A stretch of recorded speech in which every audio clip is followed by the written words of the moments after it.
عيد مبارك على الجميع، كل سنة وانتم طيبين. النهاردة بقى هحكي لكم عن أغرب وأصعب موقف حصل معايا أول يوم العيد، بمعنى أصح موقف مفزع. يلا بينا. لحظة لحظة، ما تنسوش اللايك.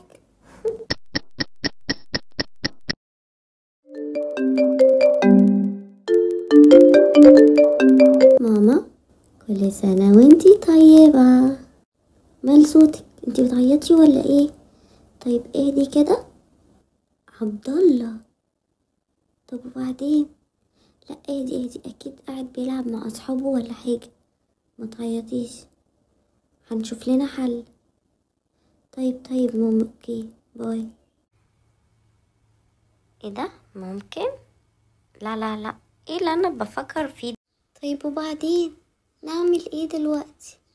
دي حتى ماما قالت لي ان الشوز بتاعته واللبس بتاعه موجودين في مكانهم، يعني لو نزل يشتري حاجة او حتى يلعب مع اصحابه مش هينزل بلبس البيت مثلا.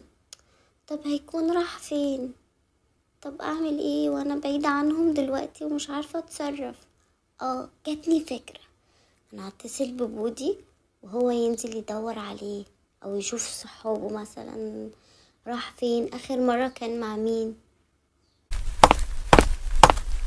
يا ترى ابني راح فين؟ انزل ادور عليه ولا اعمل ايه؟ ماما، انت فين يا ابني؟ انا مش عارفة اخوك راح فين، انزل دور عليه او شوفه مع اصحابه. انت ايه؟ مفيش اي احساس كده خالص. انت شاغله بالك تلاقيه هو قاعد بيلعب مع اصحابه ولا راح مكان يتفسح ولا حاجه، ما تشغليش بالك، انا هنزل ادور عليه.